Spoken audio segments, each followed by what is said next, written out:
Welcome to another edition of A Voice to the Gentile Church. I'm Jim Wingerter, and next to me is Pastor Roger Diaz. Dolores, who's usually with us, is out of town right now and not able to be here. So there's an interesting twist in the news concerning the Democratic Party. You could try to not be biased about this, but they're all Democrats, and they all came down with COVID. And how did they manage to maintain not having COVID for the last 2 years, and now all of a sudden they have COVID? And it's interesting because this started about a month ago. Just about a month ago. It started with, I think the first one was Barack Obama. So you can't get more leadership than Barack Obama with the Democrat Party. Right. So it started with Barack Obama, and then it went from Barack to Hillary. I mean, you're talking about the two top leaders in the Democratic Party. And then just a couple of days ago, Kamala Harris. She came down with it 2 days ago. But it's ongoing with the Democrats in the Congress even. 9 members of Congress came down with it about a month ago. It's an ongoing situation. So why all the leaders? I mean, Nancy Pelosi, the House leaders in the Democrat Party, and it doesn't seem to be with Republicans. So there leaves a huge question mark in my mind. Sure. Is something being telegraphed? Are they trying to make a statement? These people have all been vaccinated. And some of the statements that are coming from these leaders, Barack Obama, Hillary, and others, is that, you see, I've been vaccinated, but I still got the virus. And so it's pointing to the prospect that there may be even more variants on the way. I mean, this lends to a note of a conspiracy, right? That this virus is coming from a certain place, and the Democrats somehow is promoting it. We've talked about this before. And the Chinese are boarding up communities in the cities, and it's, to me, it's completely over the top. And, well, yeah, and as of now, the virus seems to be trending again. When I say what I mean by trending is, it's almost as if, with what I'm hearing from the Democrats and the way the media, the liberal media, is treating this, it's almost as if this is a good thing. Hey, COVID is trending again. It's a bizarre thing. It's crazy, but they're almost touting, and this is the sense I have. They're almost touting that our leaders are coming down with COVID, and so you almost get the sense you're almost waiting for the shoe to drop, which would be, well, the virus is active again, and look, our leaders are getting it, and they're vaccinated. So folks, be prepared. Get some more vaccines. 3 or 4 more. And be prepared for this next variant. I so don't trust these people. I'm so cynical about what I've seen on the left. Now, the Democrats, I used to be a Democrat. I mean, I used to be, when I first came up here from the islands, I figured it was my duty to be a Democrat, until I realized that these people are horribly corrupt. They're much more corrupt than the people on the right. So I went over to the right. Who are also corrupt, just not as corrupt. They're all corrupt. So I do not trust our government. Right. I mean, you might say I'm a crazy conservative or I'm a libertarian, but I just do not trust them. There have been movies made for the last 50 years that have identified all the reasons why we shouldn't trust the government. Well, yeah. And the people on the left were always the ones that were saying don't trust the government, but they're the ones that are most untrustworthy as far as I'm concerned. This whole thing with COVID and the way it's been treated, all that you hear, all that you read about, and you have to be careful about what you read about, right? Because there's a lot of stuff out there hanging over the cliff of conspiracy and stuff. But it's just what I witnessed with my own eyes during that COVID period. Hopefully that COVID period won't come back.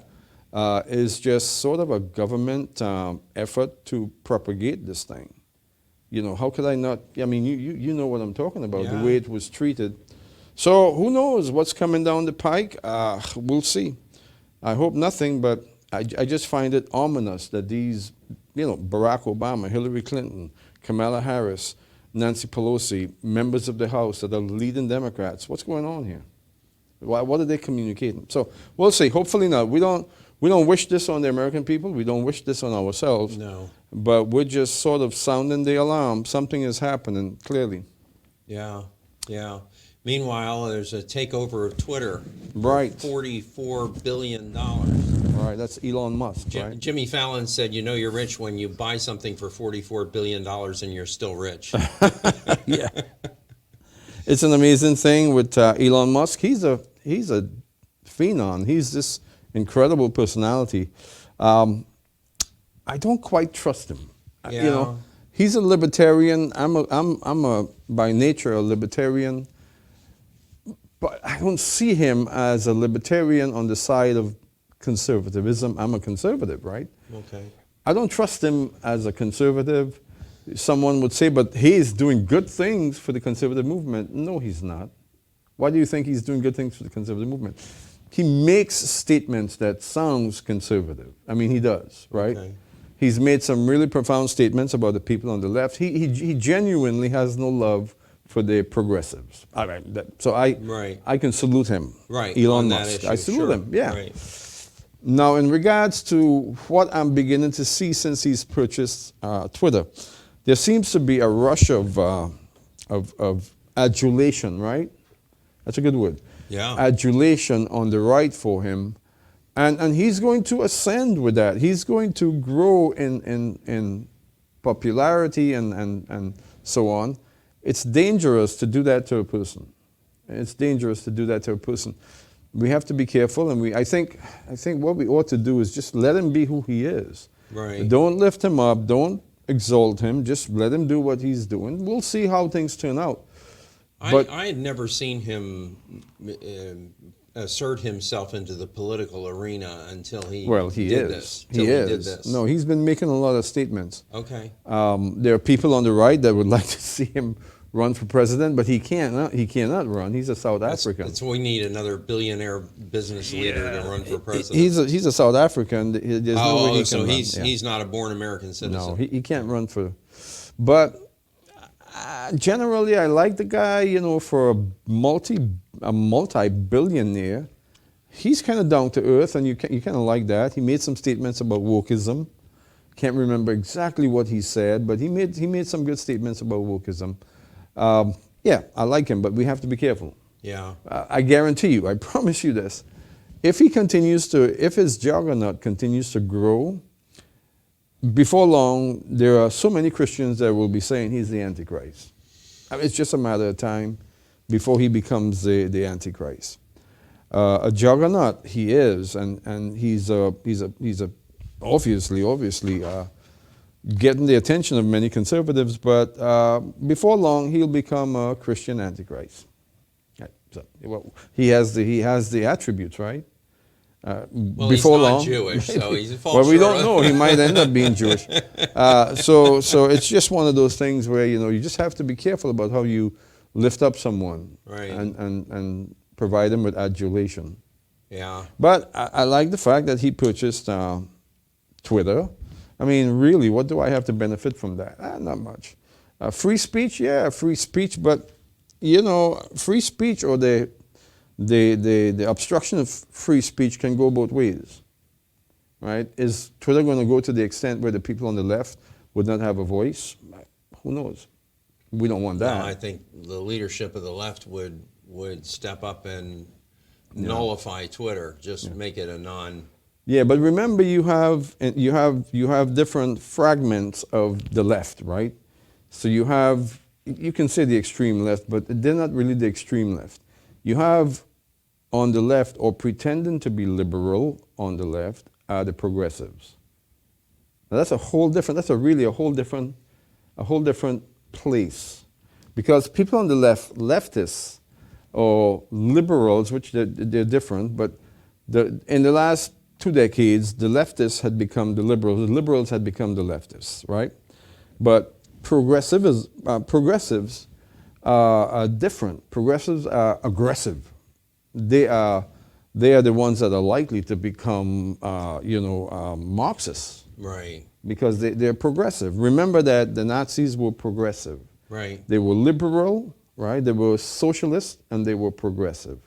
The Nazis were. Yeah. And uneducated people or people who are not astute and refuse to really look at the history, they think that the Nazis were conservatives. Right.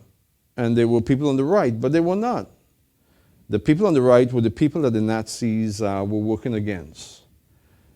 No, the Nazis were liberal, they were socialist, and they were progressive. And we tend to forget that, right? So we shouldn't. So what else is happening in the world? Things in Israel has calmed down a little bit since last week. There's a sort of an intifada thing happening right now. You can say it's calmed down because of the Muslims are settling down now. Ramadan is over. Their holy month is over, so they're no longer killing people. You can say that Passover is also over, and maybe they'll have some peace in Israel.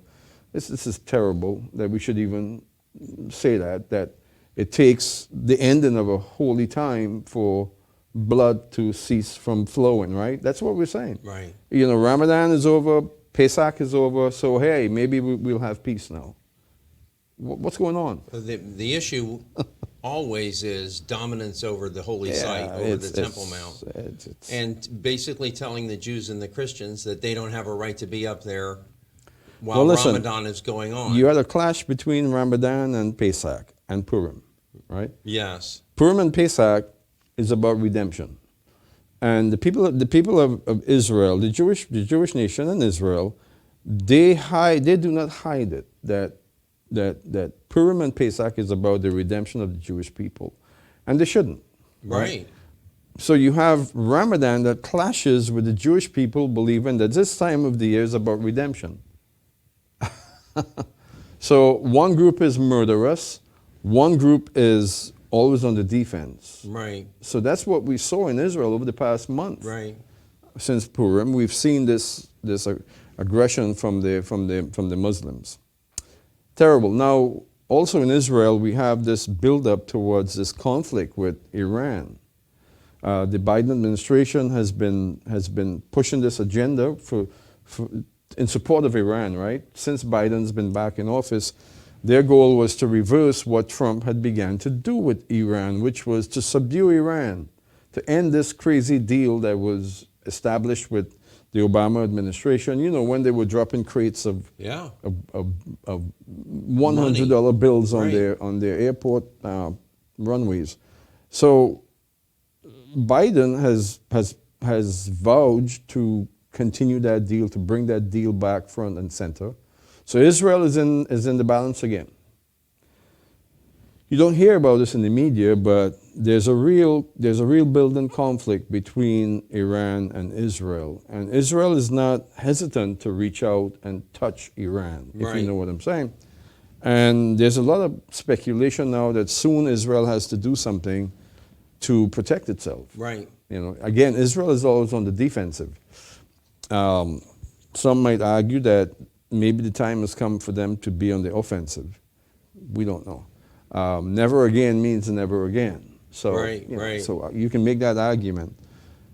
But we have to, as believers in Messiah Jesus, we have to see ourselves as the ones who can intermediate on behalf of Israel. If we are in Messiah, we believe that we stand in the office of Messiah, which includes that of an intermediator.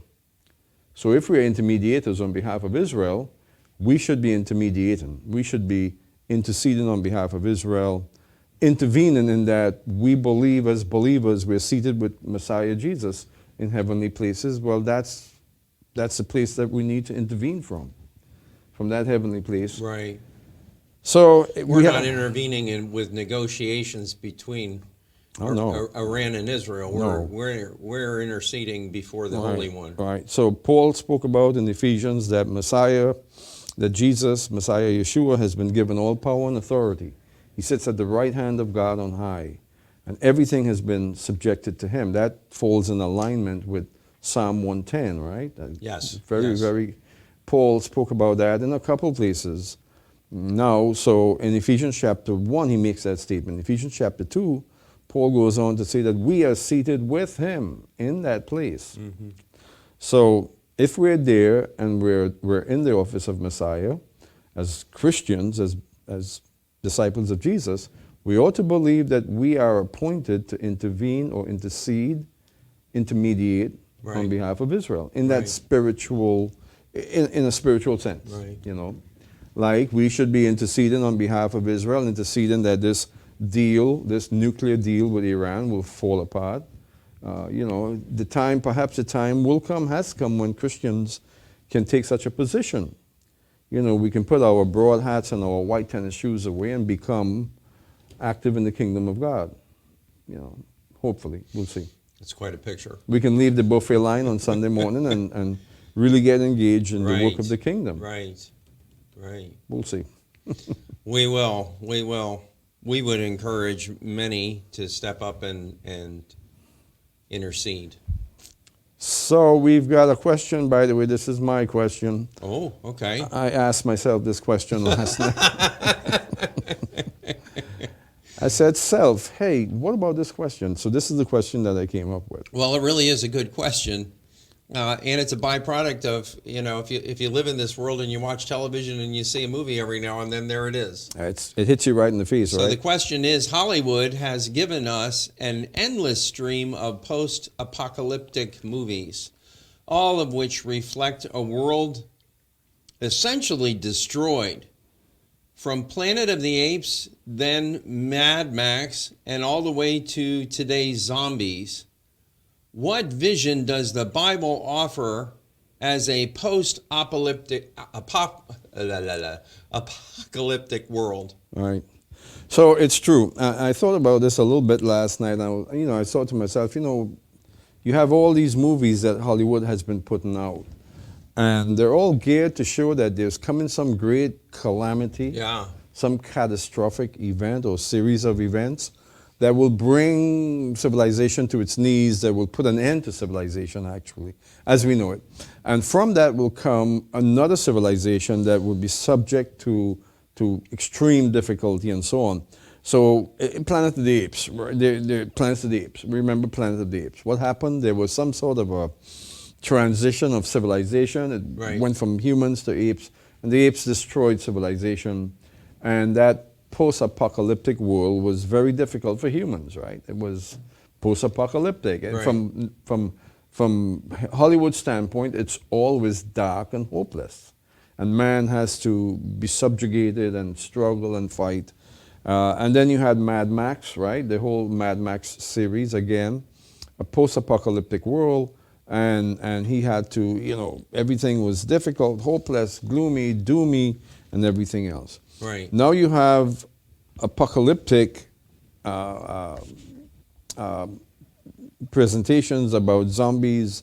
Zombies are going to take over the world, and the world will be rendered just completely devastated. People will be fighting hopelessly for their lives. It's just what Hollywood has been doing. Oh, but they have released a few movies that have projected a different outcome for a post-apocalyptic world, right? Such as Independence Day, with Slap and Will, right? Remember him? Yeah. Yeah, he did Independence Day. He did. Yeah, and he did punch the. He did punch the alien. They right? do in the end succeed to overcome, but what they don't identify is that the Earth was virtually completely destroyed in the process. Right. So Independence Day was this mega movie, box office deal where they poured millions upon millions into making it. They had this, Will Smith, this young, bright, shining prospect, good-looking young man, and not so much of an actor, but he came up and he was introduced to the world with that movie, I think. And so what happened? Well, man destroyed an invasion from outside, from space, right? From heaven, from the heavens, right? Let's look at it in that context. Okay. There was an invasion from space, from the heavens, and man had to pull themselves together by their own efforts, defeat the invaders. Right. And literally, Will Smith smacked the alien, remember that? Yes, right. And he also did that to Chris Rock, but that's a different story. That's right. So he set a bad precedence in the movie. Yeah, maybe that's where that comes from. But and suddenly the aliens are defeated and humanity triumphs. You would say, well, that's good. Yeah, but from the standpoint of the kingdom of God, it's not so good. I think Because you're going to surprise your listeners, though, with this perspective. yeah, well, we'll define it. And then you had, of course, Armageddon, right? Right. Armageddon was this movie. What was his Bruce name? Willis. Bruce Willis. Yeah. I'm not going to make any jokes about Bruce Willis, but Bruce Willis was pretty active at that time. And Yes. and what was the story about? There's an asteroid coming. Asteroid And headed towards Earth. By the way, there is one. there is one. Well, we 20 knew that was coming. It's in the Yeah, book. 2029. There is one on the way. And by the way, NASA and other space agencies are trying to discover a way to deflect it. Right. They're doing that right now. And listen, you would say from a purely human perspective, this is good. So Bruce Willis and others in the movie, they were sent up into space in a shuttle. They landed on this asteroid and they succeeded to deflect it. Bruce Willis died. I think everyone died. They became these great human, heroes who saved the world. Messianic type figures. Will Smith was also a messianic type figure. He saved the world, right? Right. And so Bruce Willis and the others saved the world. Yeah. Humanity made a difference and destroyed the invasion from outer space, the threat that was coming from space, right? Right. Both two movies like that. Were there others? Sure. There were other movies that had that same premise. Over 50 years, there have And been a so slew. Hollywood puts out two types of post-apocalyptic movies. One where humanity is destroyed and it's hopeless. It's doom. There's no hope. There's no life, The other type of a post-apocalyptic movie is where man triumphs over an invasion from space, from heaven. And we create a utopian society after that, a utopian world. Everything is wonderful. All right, so what's wrong with the first type of movie, that apocalyptic movie? There's no hope in it. Right. It's just hopeless. It's just doom, destruction, disaster. That's not biblical. The biblical vision is different. We'll talk about that in a moment. Right. The other vision that somehow man is going to save himself, Will Smith, Bruce Willis, we're going to save human. We're messianic type figures. Save the world. Man can do it. This concept goes all the way back to Babel, right? What did Nimrod say? We can build a tower. We can build civilization, sustain civilization. We don't need God. Man has been saying that for a long time, that we are our own messiahs. That's what Gilgamesh, Nimrod represented. A human being of super strength, like a Will Smith, or, people that can save the world. He was that type. He became a god, right? Nimrod became a god and he was worshipped, but he was a human. And what did God say concerning what Nimrod was doing? That sense of strength within the human community without God. That's what Nimrod represents. We don't need you, God. We can do this on our own. What happened? How did God respond to that? God said, we must go down and nullify it. Right. Because if man is allowed to continue in unity and rebellion, it would mean destruction. You see, humanity, we are fallen. That's why we're human. We're fallen. Hewn down. We're fallen and we're unable to provide leadership for ourselves. No human can be humanity's Messiah. We just can't. Right. It's not within us. We will do nothing but destroy. It's inherent within us to destroy until the redemption is complete. Right? Right. And the idea that somehow we can do this, it's against the Bible. Humanity can only be saved by God. God, his Messiah, is the only agency that can bring redemption for humanity. The idea that we can do it, we can save ourselves from an external invasion, is just, I would say even more to it. I would say that it's demonic. Because it's leading to rebellion against God. It is. Nimrod, when he built Babel, according to the book of Yasher, the book of Yasher is quoted in the Bible, but according to that book, Nimrod had men appointed to go up on this temple as it was being built and shoot arrows and spears against God because he knew that God would intervene. Right. He knew it. And these men were supposed to defend the temple that was being built, the tower, from God. So you see the context there, right? Yeah. We're building a human edifice for ourselves to illustrate how capable we are. We're men, we can do this. And God, if you approach us, we're going to fight you. Now, it's mortifying to consider that this is just a few generations out from Noah. Yeah. Right? Yeah. And it's his great-grandchildren, basically. A couple hundred years yeah. past the flood. So what you're looking at here in Hollywood with the second type of post-apocalyptic movies is the notion that somehow man has to defend himself from an external invasion that's bringing harm to humanity, and set up a kingdom then that's based on man's endeavors, man's triumphs. Okay. The basis of that is demonic because the idea that we can defend ourselves from an outside invasion, that outside invasion can be God's kingdom. Right. Right? Nimrod did that. He set up, when he built, again, that tower, he had men to defend his kingdom from God.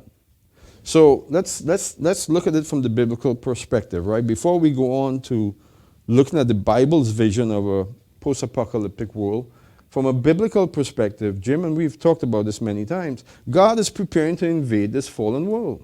Right. Revelation chapter 19, right? He is preparing to invade this fallen world. And if you don't believe me, I know even for some Christians, this is hard to take. I get that. I get that. If you're sort of a liberal Christian, you're a soft touch type Christian, this is difficult. But let's look at this invasion that God is preparing for humanity. In Revelation chapter 19, I'm going to read 11 to 16, just a few verses. And I saw heaven open, and behold, a white horse, and he who sat on it is called Faithful and True. And in righteousness he judges and wages war. His eyes are a flame of fire, and on his head are many diadems. And he has a name written on him which no one knows except himself. He is clothed with a robe dipped in blood, and his name is called the Word of God. Who is the Word of God? Jesus. John said that in the beginning was the Word, and the Word became flesh, and the Word dwelt among us, and the Word was God, and so on. Right. So who is this one that's coming with a robe dipped in blood? The armies which are in heaven, clothed in fine linen, white and clean, were following him on white horses. From his mouth comes a sharp sword, so that with it he may strike down the nations, and he will rule them with a rod of iron, and he treads the winepress of the fierce wrath of God the Almighty, and on his robe and on his thigh he has a name written, King of Kings and Lord of Lords. This is an invasion from space. Yeah. Let's put it in that context. This is a otherworldly invasion. God's preparing to put an end to man's destructiveness, man's kingdom.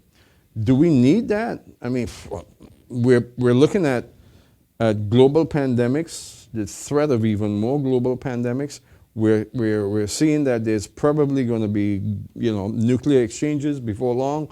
Who knows the way we're going? We're killing our babies. We're destroying the planet. Do we need intervention from Desperately. heaven, from Desperately. outer space? Yes, we do. And that's coming. According to the Bible, that is promised. I think it's a stretch for most believers to consider that the flood, although we're told it was the wrath of God, that it actually was an act of mercy that kept humanity from completely destroying itself. God limited evil when he sent the flood. We've been teaching that here for a very long time. God moved to limit evil by sending the flood. So, and the same with Babel, right? Right. So he's going to move again in a most extraordinary way to limit evil once again. And from an earthly perspective, it is an invasion. So Hollywood is preparing people for this apocalypse that's coming to resist it. So 2029, we have this meteoroid, this massive thing, according to NASA, that's headed directly to the Earth. And it's massive. I can't remember the exact size of it, but it's a colossal object. And it can very well be the fulfillment of what we see in Revelation chapter 8, the 7 trumpets. It can be. We've done that program before. Right. We'll do it again. So the point is, Hollywood is, and there's no question, it's not being done in a vacuum. The evil one is behind it. Is the evil one behind Hollywood? Yeah. Yeah. I mean, look at what they've come to, right? You put Hollywood and Disney together and look at their ultimate manifestation. Yeah, the evil one's behind the entertainment industry, no question asked. You don't have to be the church lady to come to that conclusion. Could it be Satan? Yeah, absolutely. It could be Satan. So we're looking at Hollywood preparing humanity to resist God. Or here's the option they give you: resist that invasion, or you're going to end up like Mad Max, that post-apocalyptic disaster. Right, right. If you stand up and fight, you'd be like, like Will Smith. Will Smith. You'll bring about a messianic kingdom. That's what Hollywood is projecting. All right, let's talk about what the Bible gives us. The vision of a post-apocalyptic world that the Bible offers. We just read here in Revelation chapter 13 the essence of this conflict that will lead to the apocalypse, because God brings the apocalypse. In fact, what we just read is the end of the apocalypse, the end of the period of tribulation, right? He's coming to put an end to man's tyranny. And then what is he doing? Well, he establishes a millennial kingdom in the earth. Isaiah was the first prophet to really speak concerning this millennial kingdom. Right. And he spoke in wonderful terms about this millennial kingdom. Let's go look at that in Isaiah chapter 11. Quite a bit of reading. I'll help you with that a little bit. We'll get it. Isaiah chapter 11. I should have had it marked, right?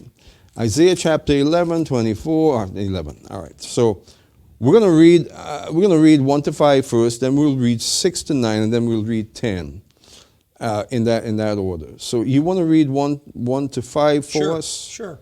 Now, let me say this before you do. There's going to be a Hebrew word there that's branch. The actual Hebrew word is natsur. Yeah. There's also the word zemach there, in that a stem, a spring will stem from Jesse. This is referring to King David. But a branch, that word branch or natsur is a messianic term. It refers to Jesus. The angel Gabriel said that he would be called a natsur in Hebrew, just as the prophet said that he would. He's referring to Isaiah. So let's read 1 to 5, which deals with the reign of Christ in the earth. So what follows Revelation chapter 19, what we just read? Well, Isaiah chapter 11, 1 to 5. Then a shoot will spring from the stem of Jesse, and a branch from his roots will bear fruit. And the Spirit of the Lord will rest on him, the Spirit of wisdom and understanding, the Spirit of counsel and strength, the Spirit of knowledge and the fear of the Lord. And he will delight in the fear of the Lord, and he will not judge by what his eyes see, nor make a decision by what his ears hear. But with righteousness he will judge the poor, and decide with fairness for the afflicted of the earth. And he will strike the earth with the rod of his mouth, and with the breath of his lips he will slay the wicked. Also righteousness will be the belt about his loins, and faithfulness the belt about his waist. So Will Smith, Bruce Willis, will not usher in this kingdom. Right. There's only one who will do it. Right. He is the Zemach. He is the Natsur. He is that Zemach that becomes a Natsur, that shoot that becomes a branch. When the branch is full and blossomed in the earth, this is the millennial kingdom. So what we're looking at here is the millennial kingdom, right? If you go down into verse 10 now, I'll read verse 10. In the same aspect of what we read 1 to 5 and 11, then in that day the nations will restore to the root of Jesse, who will stand as a signal, an ensign for the peoples, and his resting place will be glorious. This is the millennial kingdom. This is the millennial. This Jesus comes. He's the one that will, in fact, rule the nations with a rod of iron, the rod of his mouth, which is the word of God, right? He will put down this rebellion with that two-edged sword, the rod that comes from his mouth. He will slay the wicked with his lips. But then comes this wonderful messianic kingdom. I love what it says in verse 5. Also, righteousness will be the belt about his loins, and faithfulness the belt around his waist. This is the only one that can bring about a utopia, a messianic kingdom. Right. Hollywood will never do it. Humanity is unable to do it. All humanity will do is bring more hardship upon itself. We need God's reign in the earth. We need his kingdom. So the truth is, the utopia cannot exist without us being submitted to the kingdom of God. It's an issue of deliverance, right? Right. And if you're a listener and you don't understand what deliverance is, supernatural, powerful deliverance, you must understand that deliverance is essential for one to come into God's purpose. Humanity is going to experience deliverance. It's going to be intense. Usually deliverance is. If you've ever witnessed what deliverance is, you know that there's a fight. It seems like the fight is going to put an end to that person's life, but it does not. It brings hope. It brings life. So humanity will experience a deliverance. That's what this is about. For the whole earth, for the whole planet. For humanity, for creation. Right. Creation will benefit from humanity's deliverance. And that's coming. The only one that's able to bring that deliverance is Yeshua, Messiah Jesus, our Lord, the Messiah himself. And he's preparing to do it. I love what it says in verse 10. I'll read it again.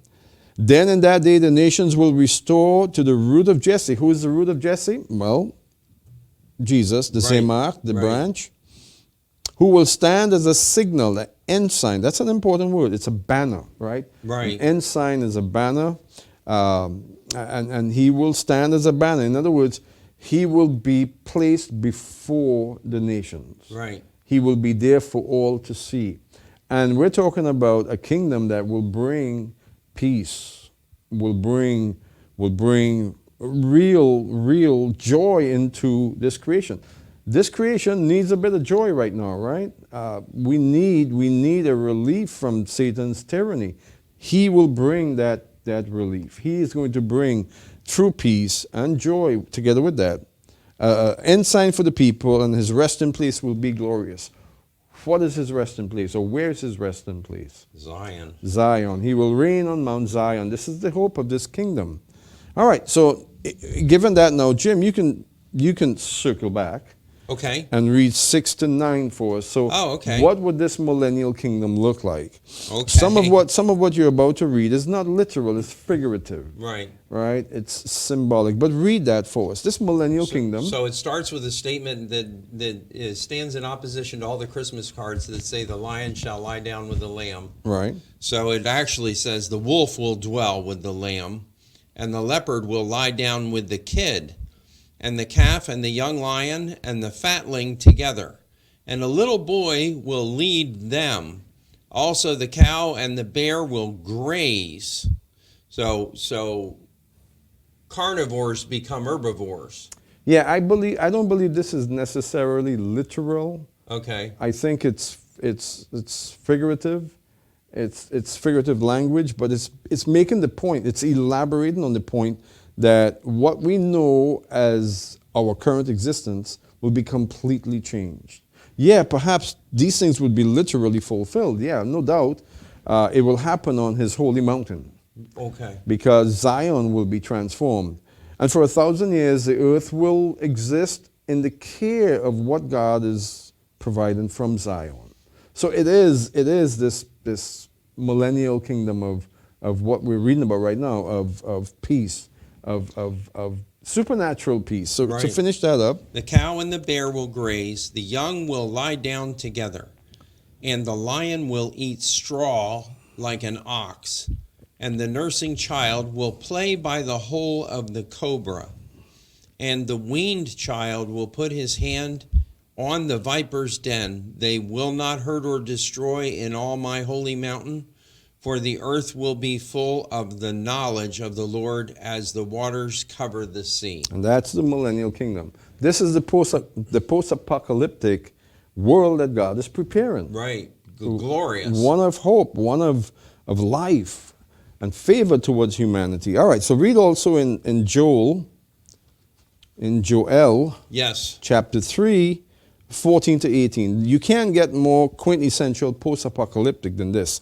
Joel chapter 3 is all about the apocalypse. It's all about God's judgment and God's correction of humanity. I think sometimes when I say God's judgment, people are turned off from it because, ooh, judgment. Well, judgment can be seen as appraisal, as intervention, right?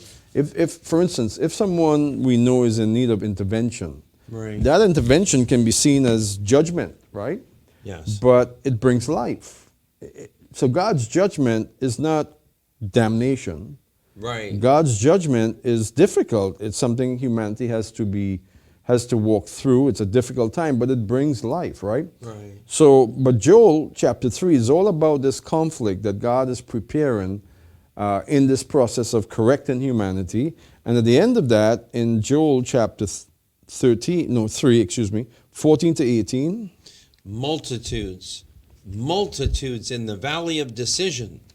For the day of the Lord is near in the valley of decision. The sun and moon grow dark, and the stars lose their brightness. And the Lord roars from Zion and utters his voice from Jerusalem. And the heavens and the earth tremble, but the Lord is a refuge for his people and a stronghold to the sons of Israel. Then you will know that I am the Lord your God, dwelling in Zion, my holy mountain. So Jerusalem will be holy, and strangers will pass through it no more. And it will come about in that day that the mountains will drip with sweet wine, and the hills will flow with milk, and all the brooks of Judah will flow with water.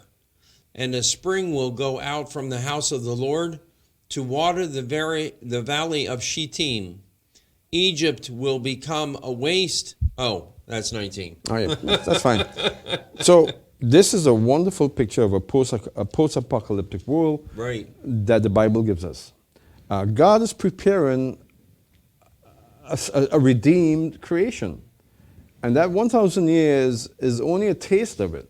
It's a taste of what? It's a taste of what's to follow, which is the new creation. Right. So God is so gracious in that he puts down man's rebellion. It's going to be painful.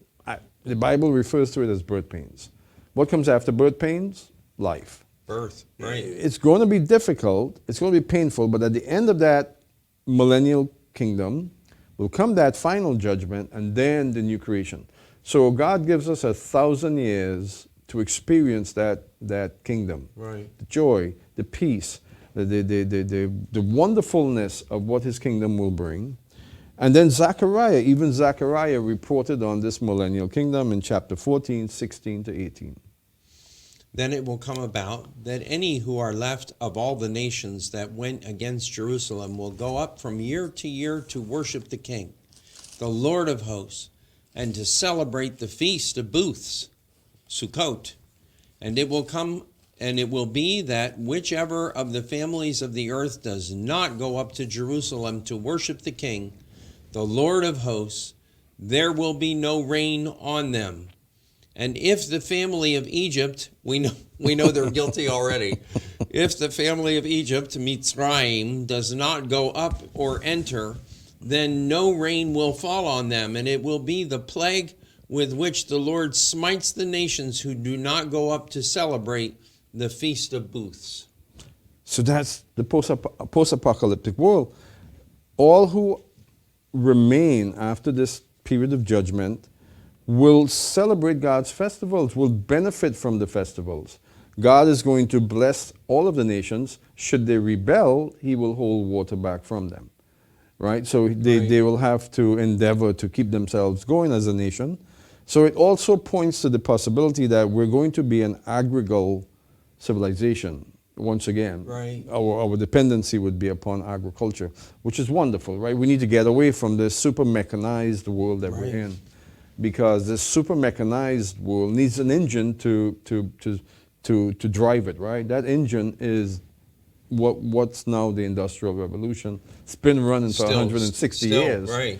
So the Industrial Revolution, we see it as a great benefit, but it has been a horrible destroyer. Some take it all the way back to the printing press at the Yeah, same time well, as Luther, so early 1500s. It's hard for me to make that statement Just because in the machinery was first being built. well, no, in Lisbon, Portugal is where the press was first invented. Okay. It was invented by Jews, Sephardic Jews, who knew that persecution was coming and that the Catholic Church had begun to destroy manuscripts. So they were desperate to come up with a way by which they can print paper. Paper had existed, right? Paper came from China. Marco Polo, he brought back in the 1200s, brought back paper, and the Arabs really expanded on that. They were printing paper and so on. Now, the Jews, realizing that the Roman Catholic system was burning their manuscripts and so on, they wanted a way by which to print more prolifically, right, and to be more productively. And they invented the first press in Lisbon, Portugal, the Portuguese Jews. And from there, of course, from that experience came the push towards printing Bibles. That's a good thing. Sure. So the printing press was good. What generated what was the mechanism behind it? It was manual. Right. Wonderful. The Industrial Revolution now, that's a whole different thing, because now you're burning fossil fuels, you're driving production on a level never seen before, and we have literally, because of the Industrial Revolution, we have hurt the planet. I know that doesn't sound good to people, and I'm sitting here in an air-conditioned room. I've got my iPhone, and I'm comfortable. All of it as a result of the Industrial Revolution. But what is good for humanity, from a human perspective, is not good for our long-term existence necessarily. All right? You give a kid a toy that the kid really loves, and he just wraps himself around it. But what is it doing to him? Let's say you give a kid an iPad. Right.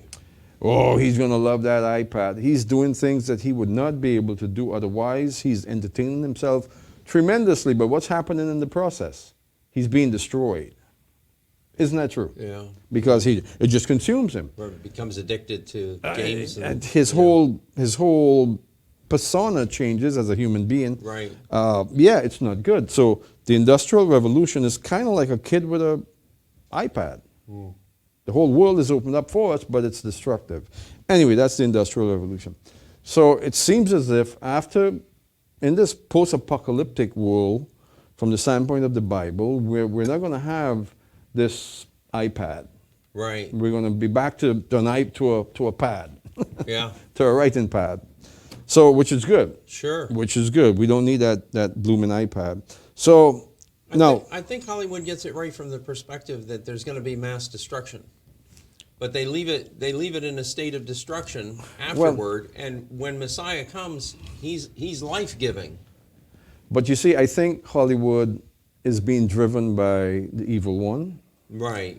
That sounds a little, a little bit. So they leave it in a state of destruction. That could be a little bit. Could it be Satan? But yes, it is. I think Hollywood is being driven by the evil one.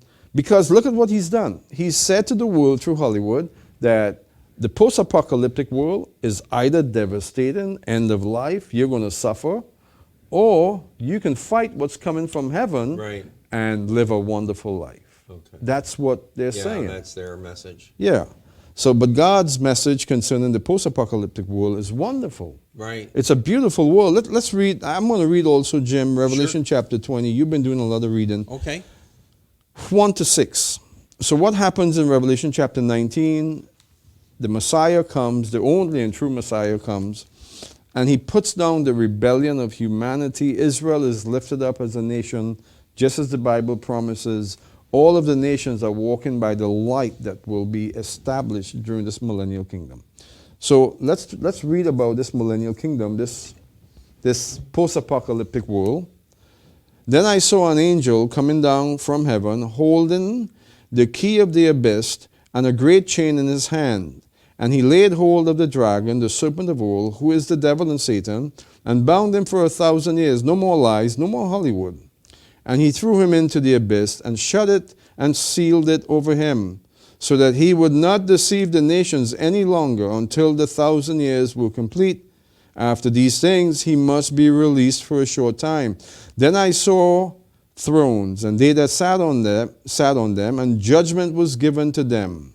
And I saw the souls of those who had been beheaded because of their testimony of Jesus, and because of the word of God, and those who had not worshipped the beast or his image, and had not received a mark on their forehead or on their hand, and they came to life. This is the resurrection, reigned with Messiah for 1,000 years. So this is that millennial kingdom. Those that are in Messiah will resurrect. That's what Revelation chapter 19 is all about. Life breaks out. We bring life. That's the point. Yeah. We bring life. We bring life. I love the reference in Malachi 4 about the resurrection, the Son of Righteousness. Yes. Well, the point to that is he brings son, the S-U-N. Right. He brings life as he comes, as the church is resurrected. So life is coming. The planet is going to be infused with life from heaven. All right, so blessed and holy is the one who has part in the first resurrection. Over these the second death has no power, but they will be priests of God and of Messiah, and will reign with him for 1,000 years. Revelation now, in Revelation chapter 5, verse 10, it says it there that they will be priests of God, a nation of priests from every kindred, tongue, and nation, and they will reign as priests in the earth. So that's what we're seeing here. The millennial kingdom will be signified by a royal priesthood that will reign in the earth with this great king, and they will ensure a wonderful post-apocalyptic world. Hollywood can offer you only lies and deception. That's what they're good at. Right. The Bible offers you life, a real post-apocalyptic world where Jesus reigns as sovereign king. There's a priesthood that reigns with him, and humanity is benefiting tremendously. So Hollywood's vision of a post-apocalyptic world is man-centered and void of any hope. Right. God's vision of a post-apocalyptic world and for humanity is favor for humanity, favor for his creation, hope, and a blessed existence. That's what God promises. And so, you know, we kind of came against Hollywood. And together with Hollywood, I would also name perhaps 80% of the entertainment industry, which includes Disney World. I've been preaching against Disney World for 30 years. You may have witnessed my very first message from the pulpit. I did. I didn't disagree with you, but I know you took it on the chin. I took it several times on the chin for saying what I said. This was almost 30 years ago, right? Yeah. Pastor Ken asked me to get up and share. My first time, and I was mortified. I was, what?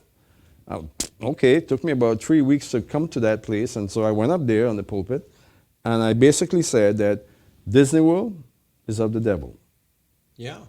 He's very active. He's very prolific. He's propagating evil on a vast scale. Don't be deceived by it. Oh, that was in 1994 or something, right? So, no, that's about right. Yeah. So what a message for 1994. So I've been saying it for a long time, and it's absolutely true. The evil one, the dragon, the serpent of old, that will be arrested and thrown into the abyss for 1,000 years. What happens at the end of the 1,000 years? He's thrown into the lake of fire, which has been created for him. This devil is succeeding upon humanity. Now he is. What's coming out of Hollywood? What's coming out of the entertainment industry right now is putrid. It is manifestly demonic, right? Am I wrong? What's coming out of Hollywood? What's coming out of Disney World? What the entertainment world? TikTok. My God. Right. That's of the devil. So what the devil is doing right now with humanity is he is full-fledged, manifest, destroying humanity. Our children, our young people have become prey to the devil. So this is what he will offer us. And his promise of a better post-apocalyptic world is all a lie and deception. He has nothing to offer, the devil does. Right. God has everything prepared for humanity. a kingdom that will not fail, a kingdom that will bring life and light, joy, favor towards God's creation. That's what God promises, and that's a sure promise, and it's coming. So yes, there's an object that's headed towards the earth. It's massive. 2029 is when it's supposed to hit. And what if this is the beginning of the process? If it is, it'll be a difficult time. It'll be the time of birth pains. But it will also point to the life that, it will also point to the wonderful life that will come following this period. Right. So I want to encourage our listeners to have hope in God's kingdom. His kingdom only will bring about utopia. Has humanity been wanting a utopian kingdom? Have we been crying out for this? Hasn't there been empire after empire that promised us some sort of a wonderful existence? Yes, and they've all failed. And there is one now that is making that promise, a global empire. It will fail. In fact, it will be destroyed by God. God's bringing about perfection. It'll be the ugliest of them all. Most hideous. God's bringing about perfection, His kingdom. You know, Revelation chapter 11, verse 15. The seventh trumpet sounded. The kingdom of this world has become the kingdom of our God and of His Messiah, and He shall reign forever and ever and ever. That's post-apocalyptic. Well, that's our program, and we love your questions, so you are at liberty to share your questions with us. If you're on our website, you can simply respond by asking a question. If you're not on our website, you can email us at voice@buildupzion.org. That's voice@buildupzion.org. Until next week, Shalom. Shalom.